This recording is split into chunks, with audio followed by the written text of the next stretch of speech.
Thank you very much. Thank you very much. Great honor. Today it's my privilege to welcome the Prime Minister of a very special place, the United Kingdom, to the White House. Prime Minister Starmer, you've been terrific in our discussions. You're a very tough negotiator, however. I'm not sure I like that, but that's okay. Very, very special person. The Prime Minister and I have gotten off to an outstanding start. The U.S. and UK have a special relationship, very special, really like no other, passed down through the centuries, and we're going to keep it that way. We're going to keep it very strong as it is. Very importantly, I was just notified by letter from King Charles that he's extended through the Prime Minister a historic second state visit to the United Kingdom. And that's a great honor because it's never happened before. One person has never been extended that honor, and I really do call it an honor, but it's not for me, it's for our country. It's respect for our country. So I just want to thank you, and I want to thank King Charles. Thank you very much, and we accept. I don't know if the media is going to follow us. I have a feeling they might. Okay, thank you very much. Appreciate it. I'm pleased to say that the bust of one of the Prime Minister's greatest predecessors, Winston Churchill, is now back in the rightful place in the Oval Office, and we're very proud of it. Our meeting today and the various breakout sessions we had were tremendously productive. Most importantly, I provided the Prime Minister with an update on our efforts to end the bloody and horrible war in Ukraine with Russia, which would never have happened if I were president. That was not going to happen. I promise you that. After 3 years of hellacious conflict, approximately 1 million Ukrainians and Russians have been senselessly killed, but the number, I believe, is much higher than that. Countless schools, hospitals, towns, and beautiful ancient churches have been absolutely obliterated. To begin the process of ending this spiral of death, I had historic back-to-back calls with President Putin, very successful calls, I might add, and President Zelensky, and my team also spoke with the Secretary General of NATO on numerous occasions, and we're working very hard to get that war brought to an end. I think we've made a lot of progress, and I think it's moving along pretty rapidly. And I want to thank all of the people that are here that have been working on it. And we'll let you know what happens. It'll either be fairly soon or it won't be at all. In addition, this week I met with President Macron of France, as you know, and held talks with members of the G7. Tomorrow, the progress toward peace will continue when President Zelensky visits the White House. He'll be here tomorrow in the early part of the day, and we'll be signing a historic agreement that will make the United States a major partner in developing Ukraine's minerals and rare earths and oil and gases, and we have a great understanding. I think it's going to be great for Ukraine. We're going to be at the site, and we'll be digging. We'll be digging. Dig we must. A big utility in New York contacted us, and they used to have a sign, dig we must, and we will be digging. But much of the European aid to Ukraine has been sent in the form of loans for which they expect to be paid back, and we didn't have that honor under the Biden administration. He sent money, or just sent it, money after money after money, and never had any knowledge of ever seeing it back. Maybe $300 to $350 billion, but under the breakthrough agreement, very unusual, which everyone said was difficult to get, but it's really very good for Ukraine and very good for us. The American taxpayers will now effectively be reimbursed for the money and hundreds of billions of dollars poured into helping Ukraine defend itself, which by and of itself is a very worthy thing to do. We've paid far more than any other country, and with most of our support, it's been paid in military, the finest weapons anywhere in the world. This includes vast amounts of military hardware, ammunition, and various other things that we now have to start rebuilding our own stockpiles. Additionally, the minerals agreement will provide the basis for a more sustainable future relationship between the United States and Ukraine, and thus stimulate the long-term prosperity that will help the Ukrainians rebuild their country. It's been demolished, and the ruined infrastructure. The infrastructure, as you know, is in very bad shape. In just over 1 month, our administration has already achieved more progress toward peace than years in the other administration where they did nothing toward peace. They didn't understand what was happening. Our approach is basically common sense. As I said, so many of the things that we do are based on common sense. If you want peace, you have to talk, both sides. As I discussed with Prime Minister Starmer, the next step we're making is toward a very achievable ceasefire. We hope that that can happen quickly, because thousands of young people, in this case, we're not talking about Americans, we're talking about Ukrainians and Russians are being killed every week, thousands. And it's a rough battlefield. It's a flat piece of land, and the bullet only stops when it hits somebody. And this week, I saw the reports, and it's I don't even want to say what they are, but thousands of people, young, vibrant people died. And we want to stop that. Senseless. Should have never happened. This will lay the groundwork for a long-term peace agreement that will return stability to Eastern Europe and hopefully ensure that such a terrible war will never happen on European soil, or for that matter, anywhere again. It's a horrible thing that's going on. The disaster in Ukraine shows exactly why it's so important for the United Kingdom and other NATO partners to make large investments in their defense capabilities. In many cases, 4% or 5% of GDP would be appropriate. I know that they're raising it. I just read an article, a great article, about the work you're doing in the UK as to the military. You're raising it quite a bit, which is a great thing to do for your country. It's a great thing to do. It's sad that we need that, but probably need that. So congratulations on that. I know you got it through. After years of chronic underfunding, there's an urgent need to catch up for some countries. And I want to thank the Prime Minister once again for traveling here today.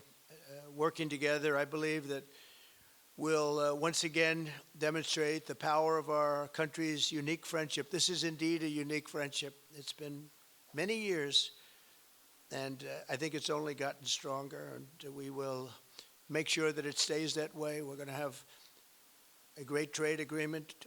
One way or the other, we're going to end up with a very good trade agreement for both countries, and we're working on that as we speak. I think we'll have the confines. I think we'll have something maybe even in terms of possibilities agreed to very shortly. JD's working on it, Vice President, and Scott, and I'm just looking at this all from Mike. You're going to work on it. Everyone's going to work on it. We'll see if we can do something pretty quickly, but we're going to make some great trade agreements with the UK and with the Prime Minister, and it'll happen very quickly. So I just want to thank you again, and please thank King Charles for the invite, and I look forward to you giving our acceptance on behalf of the United States of America. Thank you very much, sir.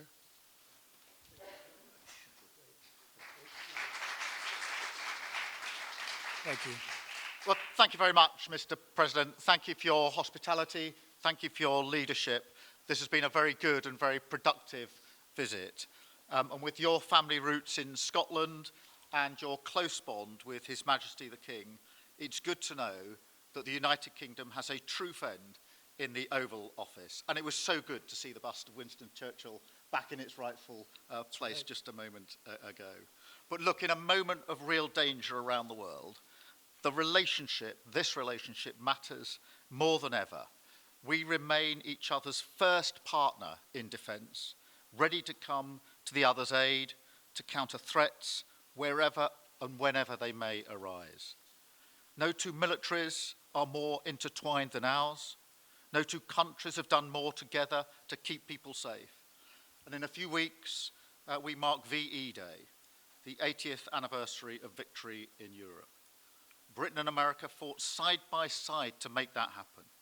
One of the greatest moments in our history.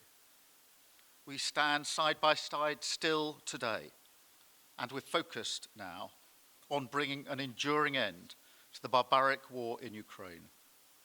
Mr. President, I welcome your deep and personal commitment to bring peace and to stop the killing. You've created a moment of tremendous opportunity to reach a historic peace deal, a deal that I think would be celebrated in Ukraine and around the world. That is the prize. But we have to get it right. There's a famous slogan in the United Kingdom from after the Second World War.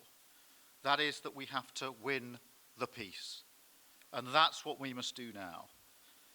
Because it can't be peace that rewards the aggressor or that gives encouragement to regimes like Iran. We agree history must be on the side of the peacemaker, not the invader. So the stakes, they couldn't be higher. And we're determined to work together to deliver a good deal. We've discussed a plan today to reach a peace that is tough and fair, that Ukraine will help shape, that's backed by strength, to stop Putin coming back for more. I'm working closely with other European leaders on this, and I'm clear that the UK is ready to put boots on the ground and planes in the air to support a deal, working together with our allies, because that is the only way that peace will last. Mr. President, in this new era, you're also right that Europe must step up. And let me tell you now, I see the growing threats we face, and so the UK is all in. This year we'll be giving more military aid to Ukraine than ever, and just this week I've set out how we're shouldering more of the security burden. We're already one of the biggest spenders in NATO, and now we're going much further, delivering Britain's biggest sustained increase in defence spending since the Cold War. This isn't just talk, it's action, rebalancing the transatlantic alliance, making us all stronger, and standing up for our shared values and shared security, as Britain always has. And Mr. President, it's no secret we're from different political traditions, but there's a lot that we have in common. We believe it's not taking part that counts. What counts is winning. If you don't win, you don't deliver. And we're determined to deliver for the working people of Britain and America, who want and deserve to see their lives improve. So we're both in a hurry to get things done, and that's what the UK and US do when we work together. We win and we get things done. So we'll do what it takes to keep our people safe. We'll also work together to deliver some big economic wins that can benefit us both. We have a $1.5 trillion invested in each other's economies, creating over 2.5 million jobs across both economies. Our trading relationship is not just strong, it's fair, balanced, and reciprocal.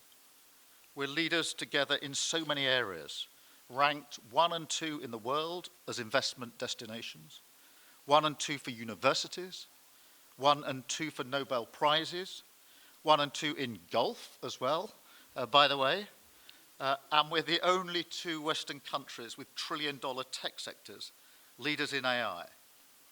And look, we take a similar approach on this issue. Instead of over-regulating these new technologies, we're seizing the opportunities that they offer. So we've decided today to go further, to begin work on a new economic deal with advanced technology at its core. Look, our 2 nations together shaped the great technological innovations of the last century. We have a chance now to do the same for the 21st century. I mean, artificial intelligence could cure cancer. That could be a moonshot for our age. And that's how we'll keep delivering for our people. There are so many opportunities. Keep our nation strong and fulfill the promise of greatness that has always defined this relationship. Finally, to underline the importance of this bond. It was my privilege and honor to bring a letter with me today from His Majesty the King. Not only sending his best wishes, but also inviting the President and the First Lady to make a state visit to the United Kingdom. An unprecedented second state visit. This has never happened before. It's so incredible, it will be historic. And I'm delighted that I can go back to His Majesty the King and tell him that President Trump has accepted the invitation. So thank you. Our teams will now work together to set a date, and we look forward to welcome you in the United Kingdom. Thank you once again. Thank you very much. What a beautiful accent. I would have been president 20 years ago if I had that accent. Thank you very much. Okay, let's see here. Go ahead, please. Thank you, Mr. President. Earlier today, you told me that you believe that foreign countries pay tariffs, but Americans who are concerned about higher prices believe, as most people do, that they're paid by consumers and importers when they import things into this country.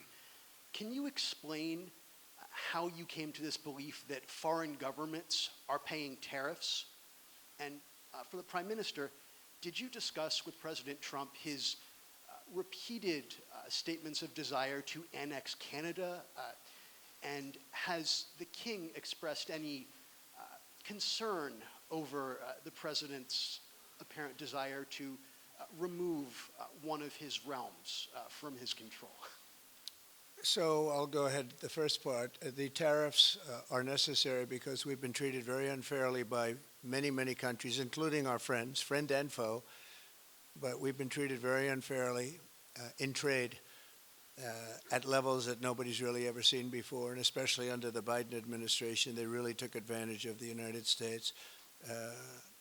I put massive tariffs on China during my 4 years. We had the best economy in the history of our country. Probably the best economy, maybe the best economy in the history of the world. And I used tariffs to even things up. And in particular with China, we took in hundreds of billions of dollars and we had no inflation. And it's a myth. It's a myth that's put out there by foreign countries that really don't like paying tariffs, and especially to even up. So we've been treated badly by a lot. We're using tariffs. And I find, and you just have to look at the numbers, but I find that it's not about inflation, it's about fairness, and the inflation for us has not existed, and I don't think it's going to exist. We're going to bring our car industry back, we're going to bring our chips back, we're going to bring so many things back to our country, including pharmaceuticals and drugs, and the thing that's going to get us there is tariffs. And I say often, it's my favorite word in the dictionary, but I always preface that by saying now, because I got into a lot of trouble with the fake news where they say that's not good, so I say God, love, family, wife, they're all my favorite words, but tariff is about number 4 or 5 on the list. But I will tell you, it's going to make our country rich, and it's going to stop us from being a laughing stock all over the world, because we have been taken advantage of like no country has ever been taken advantage of. Thank you very much. And look, we had a really good discussion, a productive discussion, a good discussion, as a result of which our teams are now going to be working together on an economic deal. Our teams are going to be working together on security in Ukraine. You mentioned Canada. I think you're trying to find a divide between us that doesn't exist. We're the closest of nations, and we had very good discussions today, but we didn't discuss Canada. Thank you. Please. Go ahead. Go ahead, yes. Thank you. Hi, Natasha Clark from LBC. Mr. President, you've said you're working on a new trade deal with Britain, which we of course welcome. President Obama once said Britain was at the back of the queue for that trade deal. Where are we now? When do you think we're going to see that? And Prime Minister, the BBC has today admitted serious flaws over the recent Gaza coverage, suggestions of payments made to people linked to Hamas. Does the BBC still have your trust? Thank you. Well, they didn't do well with President Obama. He'd never got a lot of things done, and he didn't get a trade deal done that was of any importance or magnitude. We've had great discussions on trade, and I think we're going to have a deal done rather quickly as it can be done. We're going to have something, I think, rather quickly. We expect to do that. Okay? Please. On the BBC, look, I've been concerned about the programme in question. The Secretary of State had a meeting with the BBC. I think it was yesterday, it could have been the day before. Thank you. Jeff, go ahead. Thank Thank you, sir. Pardon me. Mr. President, do you support Article 5 of the NATO treaty? And are you concerned that it might be triggered if European peacekeeping forces end up in Ukraine? I support it. I don't think we're going to have any reason for it. I think we're going to have a very successful peace, and I think it's going to be a long-lasting peace. And I think it's going to happen hopefully quickly. If it doesn't happen quickly, it may not happen at all. And we want it for two reasons. Number one, I want to see on a humane basis, I want to see soldiers stop getting shot, because largely it's soldiers now. Towns have been obliterated, but it's largely that. And I don't want to pay billions and billions and billions of dollars, nor does the Prime Minister or anybody else, on a senseless war that should have never happened. And we're going to get it taken care of. But I think it's going to be a peace that's going to be long-lasting. Do you have a question for the Prime Minister? Thank you. Mr. Prime Minister, you were asking the President today about a backstop for Europe if the peacekeeping force ends up in Ukraine. Did you feel like you got a satisfying answer for yourself and for Europe? And Mr. President, if you want to comment on that as well, please do. I felt we had a very productive discussion. Obviously, as the President says, the deal has to come first. But yes, our teams are going to be talking about how we make sure that deal sticks, is lasting and enforced. So our teams will be talking about that. Okay. Please, Blue. Mr. President, some experts think it could take more than a decade to mine the precious minerals from Ukraine.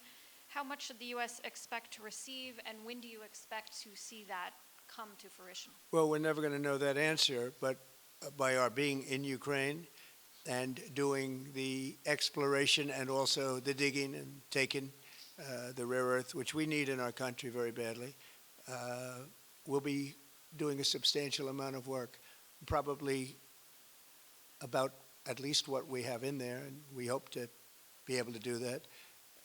You never know when it comes to that. You know, you dig and maybe things aren't there like you think they're there, but we'll be spending a lot of time there. It'll be great for Ukraine. It's like a huge economic development project, so it'll be good for both countries. Okay? Please. Prime Minister, excuse me, Prime Minister, you've talked about putting British soldiers' boots on the ground in Ukraine in the event that President Trump succeeds with his peace deal.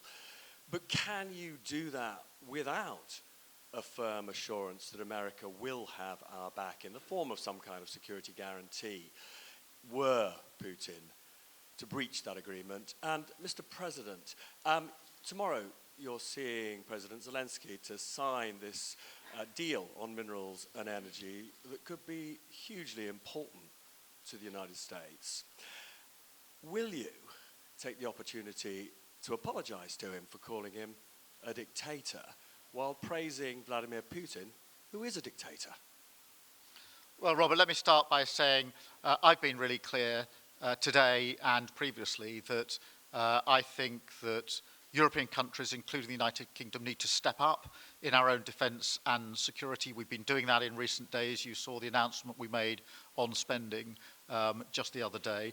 In addition to that, I've made it clear that the United Kingdom will play its full part in ensuring that if there's a deal, and we hope there is a deal in Ukraine, that is a lasting deal that sticks. And we're obviously working with other European countries on that, France and NATO in particular, but I think I'm hosting 18 countries on Sunday to further our discussions.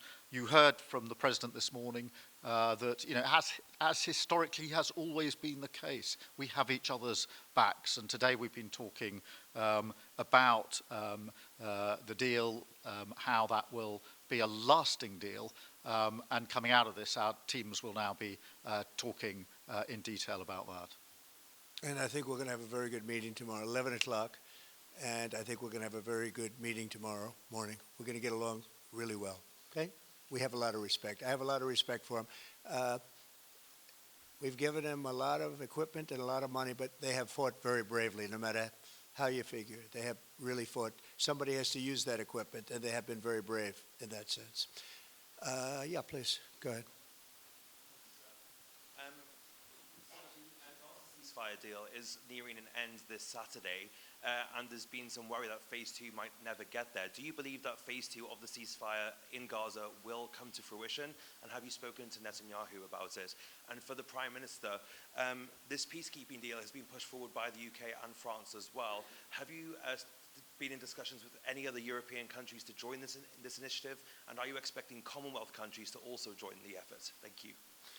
So we're working very hard in the Middle East and Gaza and all of the problems, and it's been going on for years and years and centuries and centuries. It's a tough neighborhood, but it could be a very beautiful neighborhood, and I think we're going to come up with some pretty good solutions. But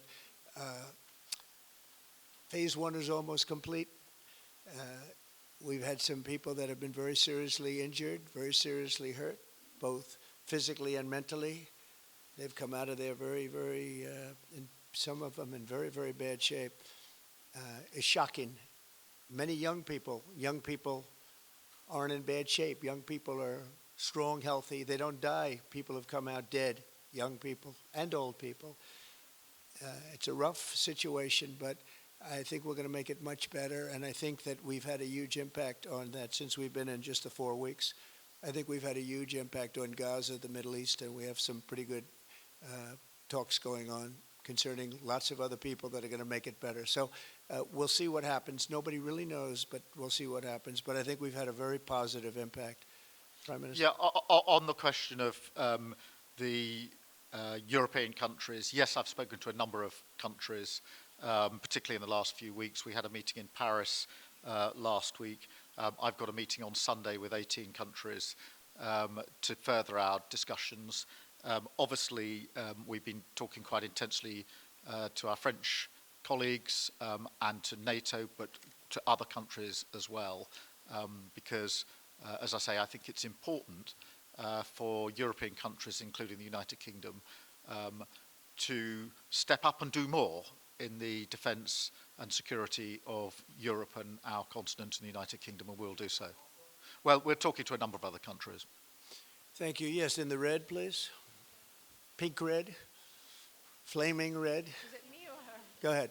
Okay, thank you, Mr. President. A question on Ukraine. Number one is, if you're not considering the security guarantees, are you open to other forms of, for example, intelligence cooperation with Ukraine? And Mr. Prime Minister, President Trump has proposed a plan for Gaza. Does this fit into the two-state solution that the UK held for a long time? Do you see it fit into your general Middle Eastern strategy? Thank you so much. Yeah, thank you very much. We're open to many things, but before I even think about that, that's almost pleasant to think about because that would mean that peace has been arrived at. We have to arrive at that peace. And, you know, you went 3.5 years with an administration that never even really had a meeting. They didn't have a meeting on peace. And there was no prospect of peace. I think, frankly, Russia wanted to go through the whole long deal. I don't think they do anymore. I don't think they do. We had a very big impact on that whole situation. But I don't like talking about phase 2 until I get phase 1. Phase 1 is I have to make peace. And we have to get Russia to agree. We have to get Ukraine to agree. And I think we will, I think we've come a long way. I believe we're going to get it done. I wouldn't say that if I didn't think so. And I think it will be very important, very historic, and we're going to save a lot of lives. On the question of Gaza, the last few weeks of the ceasefire have been very impactful. And for me, there are 2 images that I remember more than any other. The first is Emily Damari, who is British, being reunited with her mother. You may remember she had her fingers missing after what she endured. That was an incredible moment. I'd spent a lot of time with her mother whilst she was held captive, and her mother went through absolute torture. The other image was thousands of Palestinians marching through rubble, trying to return to their communities and their homes.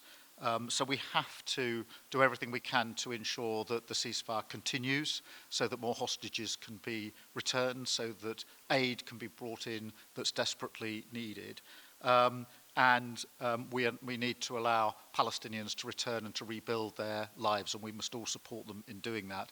And yes, I believe that the two-state solution is ultimately the only way for a lasting peace in the region. And think of that, she came home with her fingers and part of her hand blown off. That's terrible. How bad does it get? And we had others that came home in much, much worse shape than that. Yeah. It's a terrible situation. Please, yes. Thank you. Mr. President, did our Prime Minister persuade you not to put tariffs on the UK? And if I may, Prime Minister, do you think that Vladimir Putin is a man who will keep his word? Thanks. He tried. He was working hard, I'll tell you that. He earned whatever the hell they pay him over there. But he tried. I think there's a very good chance that in the case of these two great friendly countries, I think we could very well end up with a real trade deal where the tariffs wouldn't be necessary. We'll see, but he earned whatever they pay him. He earned today. He was working hard at lunch, and I'm very receptive to it. I think we, in all fairness, in all seriousness, I think we have a very good chance at arriving at a very good deal. JD and Scott and Howard, all the people are working on it, and I think we have a good chance at arriving at a deal that could be terrific, really terrific for both countries. Okay, thank you. On the second part of the question, I think my views on Putin are pretty well rehearsed and pretty well known. And my concern is that if there's a deal, and I hope there is a deal, that it must be a lasting deal, that it's not a temporary measure. And that is why I think it's really important that Putin knows that this deal, a historic deal, which I very much hope comes about, is there, and it's a lasting deal. And that we're able to deal with any inclination he has to go again or go further. I think we'll have two deals. I think we'll have a deal on ending the war, and I think we're going to end up with a great trade deal with you. And it's an honor to be with you, and I want to thank everybody very much. Thank you very much. Thank you. Thank you very much. Thank you.